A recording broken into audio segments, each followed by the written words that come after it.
유한양행 2026년 1분기 실적을 수르풋 회계로 분석하고 연간 매출 및 손익분기점을 예측해 보도록 하겠습니다. 매출은 8.6% 증가했는데 영업이익은 반대로 23.3%가 감소했습니다. 가공비 배부 재고자산 회전율은 8.7회전이고 PBR은 2.58 상태입니다. 재고자산 매출원가 회계 불투명 견해를 말씀드립니다. 구독, 좋아요 부탁드립니다. 유한양액 사업 개요입니다. 본사는 동작구 노량진로 74번지에 있습니다. 홈페이지 방문을 했습니다. 목적 사업이 의약품, 원료의약품, 화학약품, 공업약품 등의 제조 및 판매, 넥자나 로스, 미부, 코프 시럽 등 식료품은 청량음료, 보존 음료수 및 기타 가공식품의 제조 판매 중에서 네일앤 등이 있고, 생활용품의 제조 판매에는 유한락스가 있으며 사료 첨가제 등의 제조 판매에서는 웰리스 이런 것들이 있고, 상기 관련과 이 일체의 부대 사업에 대한 수출입업, 에이즈 치료제를 또 수출을 한다고 그러네요. 화장품의 제조 판매 중에서 딘씨라는 것도 있다고 합니다. 계속해서 유일한 박사가 창업하고 전문 경영인에 맡긴 사례로 유한양행을 좀 얘기를 하고 있죠. ESG 뭐 속된 말로 개나 소나 다 모든 기업이 ESG 다 홈페이지에 올려놓고 있는데 이거에 대해서는 좀 뒤에 가서 또 말씀드리겠습니다. 주가는 76,900원으로 1년 전보다 27.8%가 하락했습니다. PBR은 2.58 상태로 98%가 떨어졌습니다. 5% 이상 주주는 유한재단이 15.87%, 자사주 있고 유한학원이 7.80%, 국민연금공단이 7.73%, 외국인이 18.4%인데 JP모건, 모건스탠리, 골드만삭스가 검색 당시에 눈에 띕니다. 이 자사주라는 것이 그게 직원들이 소유하고 있는지 여부는 그거하고는 좀 성격이 틀리겠죠. 회사가 법인이 가지고 있는 거니까. 스루풋 회계로 분석한 결과입니다. 매출은 5,096억 원으로 8.6% 증가했습니다. 매출에 비례하는 매출 재료비는 3,462억 원으로 10.6%가 증가했습니다. 매출 증가율보다 2%가 더 높게 증가했기 때문에 여기서 우리는 원재료 가격 또는 원재료 가격과 상품 가격이 상승했다고 1차 추론을 해볼 수 있습니다. 수로분율이 1.3% 떨어졌고요. 운영경비가 6% 증가했습니다. 그 결과 TOE 생산성은 1.04로서 0.02포인트 하락했고 영업이익은 63억 1100만 원으로 23.3%가 감소했습니다. 원가회계 영업이익은 2.1% 증가한 것으로 결산이 됐습니다만은 스루풋상으로는 25억 1900만 원이 적은 수치입니다. 이것은 가공비 배부 재고자산이 크게 증가했기 때문입니다. 스루풋 영업이익률 1.2%인데 0.5% 하락했습니다만은 영업이익률 1.2% 나와가지고 사업이 간당하는 정도 순 아닌가 이렇게 생각을 합니다. 재고 회전율도 한 거의 2회전이 떨어졌습니다. 원가 회계 손익으로서 이 원가 회계 손익을 보고서 영업이익이 2.1% 증가한 원인은 무엇이냐? 스루풋은 떨어졌는데 이렇게 물어보면은 손익계산서 보고는 이렇게 얘기할 수 있을 것 같습니다. 1차 원인으로 매출 원가가 매출 증가율보다 더 증가했다. 매출원가가 2.4%더 높아진 거였죠. 매출 총이익이 그래서 0.8% 떨어졌습니다만 에, 판매 관리비를 1% 줄였죠. 그래서 영업이익이 낮다라고 얘기할 수밖에 없을 겁니다. 88억 3천만 원이 영업이익이 난 것으로 그렇게 결산이 됐죠. 이런 경우가 그 원가 회계하고 스루프트 회계의 차이점을 극명하게 좀 대비해 볼 수 있는 사례라고 볼 수 있겠습니다. 재고자산 내역입니다. 제품, 상품, 반제품 및 제공품 더해서 가공비 배부 재고자산 1747억 원인데 연초보다 302억 3천만 원이 증가했습니다. 전년도는 59억 정도 뿐이 증가를 안 했는데 300억이나 크게 증가를 했습니다. 그 중에서 가장 많이 증가한 것이 이 상품이네요. 237억 원. 뭔가 수급 관리에 문제가 있었다고 봐집니다. 어, 밑에서 보면은 매출 증가율이 9% 했는데 전체 가공비 배부 재고자산은 21%가 증가했으면은 원가 회계에는 재고의 증가는 이익의 증가인데 스루풋은 아닙니다. 그 바람직하지 않습니다. 그래서 그 여기 다시 표현한 거 매출은 9% 증가했는데 가공비 배부 재고서는 21%가 증가했다. 원가 회계는 영업이익 증가이나 스루풋은 아니다라고 말씀드리는 것입니다. 비성분 분석 내용입니다. 재고자산의 변동 어, 마이너스 435억 원이면 재고가 증가했다는 뜻이고요. 원재료 및 상품 매입액이라고 원재료도 매입액으로 표현되어 있으면 A의 재고자산 변동 범위는 전체 재고자산을 의미하고 있습니다. AB를 더한 MC 매출원가 재료비는 3,436억 원으로 10% 증가했습니다.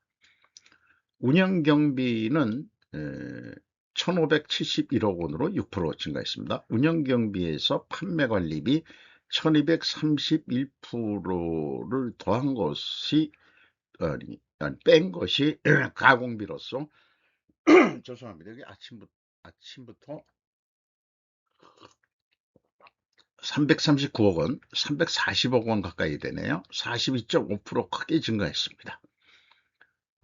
재료 비율이 91.7%로 1.4% 내려갔습니다. 여기서는 상품 및 원재료 가격이 하락했다라고 2차 추론을 할 수 있겠습니다. 1차 추론과는 모순이 됩니다. 여기서 또 하나 짚고 넘어갈 것은 제가 총 재료 비용은 여기에 나와 있는 산식으로 역산을 해서 풀이해내는데 이 비성분의 내용대로 제조 원가라는 것은 생산에 투입된 재료비 더하기 가공비인데 요 표로 봐서는 제조 원가가 원재료 투입액이 아니고 매입액 더하기 가공비가 돼버리니까 그 차이만큼 갭이 생기는 겁니다. 그러니까 이 성과가 그만큼 왜곡이 된다고 할 수 있습니다. 1단계 재고자산의 변동에서 재고자산 명세에 의한 가공비 배부 재고자산은 302억 3천만 원이 증가했는데 비성분에서는 회사는 435억 7,900만 원이라고 그랬습니다. 그 차이가 133억 50억이나 차이 나는데 BWC의 증감에 원재료 뭐 저장품 등 미착품 이런 거를 가감해 주면 일치해야 되는데 40억 9,700만 원이 이 차이가 납니다. 전년도는 일치했다면 분명히 올해 1분기는 요거는 뭔가 잘못됐다. 그러니까 재고자산 매출원가 회계가 불투명하다라고 표현하는 것은 다른 말로 얘기하면은 분식회계했다. 그래서 1분기가 매출원가를 줄여서 영업이익이 나오도록 분식회계했다. 이렇게도 또 생각을 할 수 있는 겁니다. 따라서 PQ 총 제재 비용도 동일한 금액으로 차이가 납니다. 현금 흐름표는 일반적으로 마치죠. 어, 원가 회계하고의 영업이익 차이 25억 1,900만 원은 재고 증가액에서 가공 비율을 곱하면은 25억 1,800만 원이 검증이 됩니다. 그러니까 스루프 손익은 정확하다는 것을 말씀드리는 겁니다. 주요 운영 경비로서 인건비만 가져왔습니다. 535억 5,500만 원, 10.7%가 감소했습니다. 직원 수는 근데 53명이 증가가 됐습니다. 인원 수는 2,152명. 음, 증원이 됐는데 인건비 전체 금액은 줄었다. 이게 뭔 얘기인지, 평균 임금이 1억 1,430만 원이었는데 연간 9,950만 원으로 떨어질 것 같습니다. 생산성은 올렸거든요. 회사에서 이렇게 떨어지니까 어, 상대적으로 그 노동 분배율이 떨어졌습니다. 제약회사를 노동 분배율, 노동 생산성 이렇게 얘기는 좀 안 어울릴 것 같죠?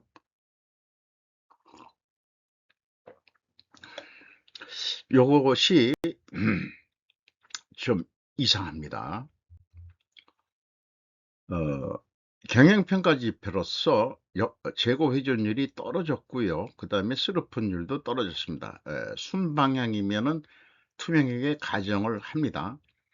투하자본 이익률 1.2%로 0.5% 하락했고 총자산 회전율은 거꾸로 0.01포인트 상승했습니다. 영업구매평가지표로 매출채권 수금속도가 0.8회전, 매입채무 지급속도는 1.6회전, 전년 1분기보다 지급속도는 떨어졌고 그 다음에 수금속도는 약간 올라갔습니다만은 현금 버퍼율은 69.2%로 안정선인 50% 이상이기 때문에 자금은 여유롭다 이렇게 얘기할 수 있겠습니다. 현금 버퍼가 여유 있다고 대금 속도가 느린 것은 영업의 책임이라고 봐집니다. 3개월에 0.8회제면은 수금을 완전히 못했다는 얘기죠. 3개월 동안에. 현금이 여유 있는 기업이 제가 알기로는 분석을 해보면은 주로 그 자금 횡령 사건이 일어나는 경우를 봤습니다. 이것이 진짜인지 모르겠지만은 이렇게 돈을 늦게 받고서야 어떻게 영업을 할 수 있겠냐 이런 생각도 좀 해보게 됩니다. 자, 경영평가 지표 두 가지가 다 하락했기 때문에 투명하게 가정을 하는데 상품이 나 원재료 가격이 상승이 되고 판매 가격은 인하가 돼야 되는데 뭐 바이오 거를 미리 했습니다마는 삼성 바이오로직스하고 그 다음에 셀트리온 했지만은 안 알려주죠. 그러나 유한양행은 어떤지 보겠습니다. 바이오 쪽은 아니니까 뭐 CD에 뭐 이렇게 대규모 그런 의약 제약회사는 아니니까 그래서 상승했느냐? 0.1% 하락했는데 제시된 샘플은 제약 쪽입니다만은 원재료 비중이 3.8%뿐이 안 됩니다. 이것이 회사 전체의 제품 및 상품을 대변할 수 있느냐? 통계적 한계가 있다고 봅니다. 제품 판매 가격에 대해서도 얘기했는데 제품 판매 가격은 거의 동결됐지만은 유한 메로펜 주사가 2.5% 떨어졌습니다. 0.5% 단순 평균으로 나누면은 0.5% 하락했습니다. 원재료 비중 3.8%는 전체를 입증하기에는 통계적 확률이 부정확할 수 있죠. 선거 개표에서도 50% 이상 되어야 판세가 나타나는 것이라면 막판 역전도 없는 것은 또 아니긴 하죠. 그러니까 상당히 대표 샘플을 여기서 빠진 것은 상품의 재고가 가장 많았죠. 그러니까 뭐 수입의약품인 것 같은데 그 상품의 대표적인 것을 좀 했어야 될 겁니다. 그런 거를 좀 넣어줘야 되지 않겠냐 싶습니다. 그래서 투명하게 가정을 했는데 상품의 원재료 가격이 상승해야 하고 판매 가격은 하락해야 되는데 원재료 가격만 하락했고 판매 가격은 하락했다.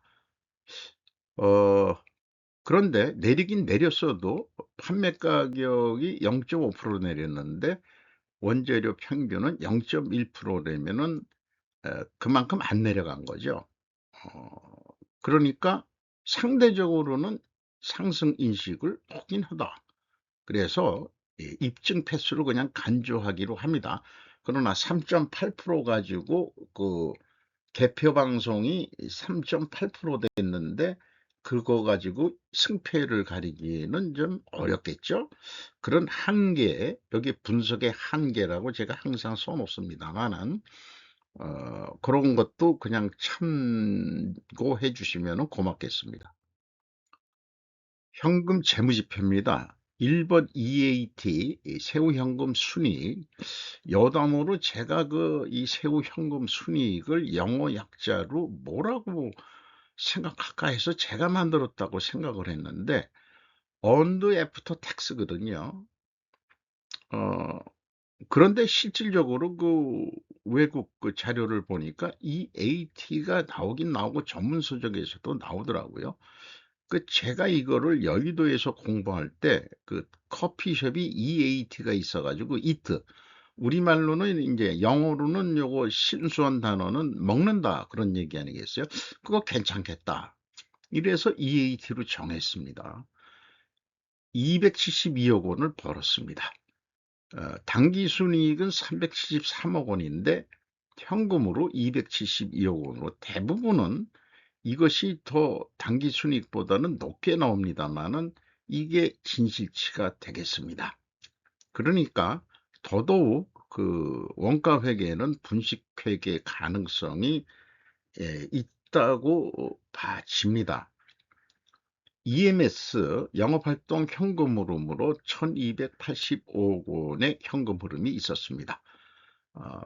FEM 최종 1162억 원의 현금이 유입이 됐습니다. 자유현금 흐름, 채권자, 이자 부채는 없는데 이자 처리하는 게 있는데 뭔가 그런 부채 성격에서 지급이자 처리하는 게 있습니다. 1,000만 원. 그거 그냥 넣습니다. 회사 이 현금 흐름표에 나와 있기 때문에 주주 자유현금 흐름 448억 원이 되겠습니다. 이익 배당 쪽으로 보시면 되겠습니다. 자유현금 흐름 회사 전체로는 448억 8천만 원이 집행이 된 것입니다. 캐펙스에 178억 원을 투자했습니다. 납입자본 성장률 27.4로 떨어졌습니다. 27.5에서 그리고 이익잉여금률 2639로 해서 이것도 이익잉여금률도 떨어졌죠. 자, 1분기 실적을 토대로 연간 매출액을 예측해 봅니다. 운영경비 기준에서 1 더하기 300%, 그 다음에 영업이익도 1 더하기 300% 해서 두 가지 합한 금액을 스르픈율로 나누면은 2조 원대를 할 것으로 예상이 됩니다. 똑같은 방법으로 스르프 회계는 매출에 비례하는 매출 재료비이기 때문에 매출 재료비에서 1 더하기 300%에서 재료 비율로 나누면은 동일한 금액을 예측해 낼 수 있습니다. 여기서 조금 질을 높여보죠. 예측의 질. 저도 분석을 한다 그러면은 예측을 하게 되게 되어 있습니다. 똑같은 방법으로 제가 예측을 했다면은 2025년도는 1조 8,776억 원을 했을 것 같습니다. 그런데 실제는 2조 1,500억을 했거든요. 10.8% 갭이면은 10% 갭이면은 이것은 너무 갭이 큰 거죠. 그러면 이걸 감안해서 그 2026 년도는 뭐 한 10% 범위 내에서 더 플러스를 시켜 가지고 매출 예측을 하면 되겠죠. 참고적으로 그 손익분기점을 올해 거를 계산해 보면은 11.5 월이나 돼서야 11월 중순이나 돼서야 손익분기점이 옵니다. 그러면 나머지 그 1.5 개월 판 게 영업이익이 되니까 이게 좀 '너무 늦다.' 이렇게 생각, 제조업으로서도 '너무 늦다.' 보통 3 분기가 끝날 때쯤 손익분기점을 지나 가지고 그때부터 판 게 이익이 돼야 되는데, 재료비만 뺀 게 어 쪼끔 그러면은 유한양행은 판매 가격들을 그렇게 비싸게 안 하는 기업이다, 좋게 생각해 볼 수는 있을 것 같습니다. 전년도에는 11.4 월 4 월로 0.1월, 그러니까 한 달이 30 일이니까 한 3일 정도 이게 좀 늦게 도달할 것 같아요. 그래서 사업 활성화 조치가 필요한 단계로 좀 보입니다, 유한양행이. 너무 영업이익률이 너무 떨어진다, 이렇게 봐집니다. 그래서 제가 그 2026 년도 실행 계획을 세울 때 어떻게 할 거냐. 그런데 일단 300% 그냥 하기로 하고 어 나중에 그 조정해서 좀 반영하는 거로 그렇게 계획을 세워 봤습니다. 그대로 한다고 한다면은 그 요거는 제가 수정할 겁니다. 요거는 수정하기로 하고요. 나중에 그 좀 다시 표현하는 거로 하는데, 재고 회전율을 올리면은 매출액이 크게 증가해 가지고 영업이익도 크게 증가한다, 요렇게 좀 볼 수 있겠습니다. 원가 회계 기준 복잡한 예측이죠. 재고가 15% 감소했을 때하고 15% 증가했을 때 매출 원가를 각각 생각해 봐야 되고, 그다음에 그 재고가 감소했을 때 매출액은 좀 높게 받아야 목표이익이 나오고, 또 재고가 증가할 때는 매출액이 좀 감소하더라도 목표 이익을 낼 수 있다, 이런 건데, 이 원가 회계 산식의 그 매출 원가 산식의 비합리적인 부분을 제가 좀 강조하려고 하는 것이죠. 어 그래서 그 회사는 일반적으로 부풀린 견적을 이렇게 할 것입니다. 사업 계획이 결정이 된 이후로 판매가 되더라도 이 계획만큼은 그렇게 많이 증가가 안 되는 것이 현실일 것입니다. 구체적으로 스루풋 회계와 원가 회계를 다시 극명하게 그 대비해 보는 표로 만들어 봐서 설명을 한번 드려 보겠습니다.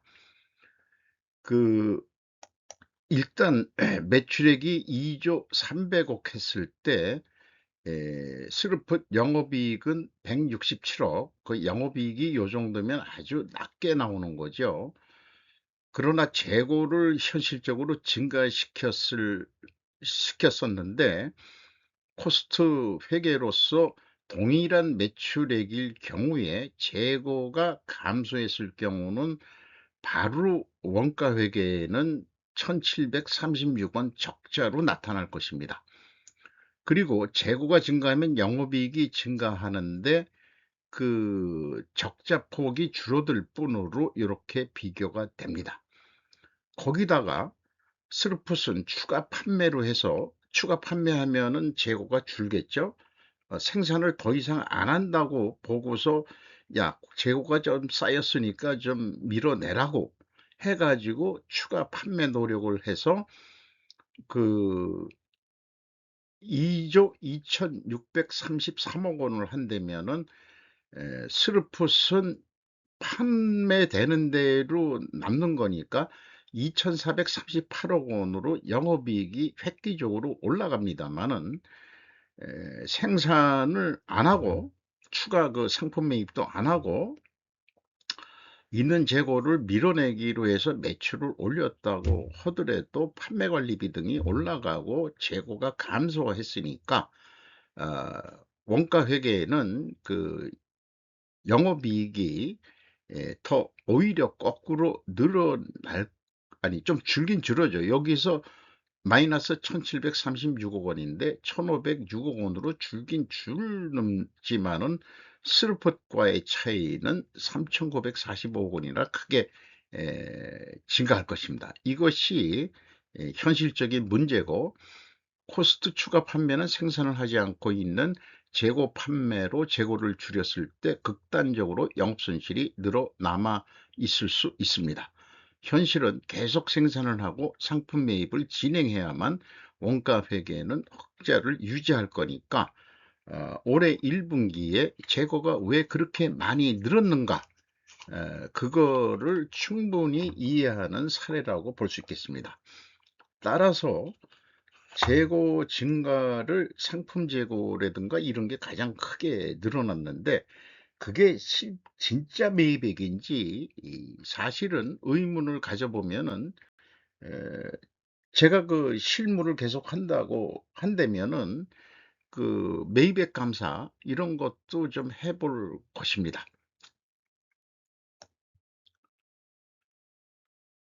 요건 참고적으로 그 매출액이 불변했을 때 그 생산을 감소하는 게 오히려 영업이익이 증가할 수 있다는 것을 입증하기 위해서 만들어진 표입니다. 그리고 위안량이 덤핑은 안 하겠지만은 워낙 처음부터 싸게 출하를 하는 것 같습니다만은 판매 단가 인상 등을 좀 검토해야 되지 않을까 그렇게 생각을 합니다. 나머지 자료들은 그 템플릿 자료로서 참고해 주시면 되겠습니다.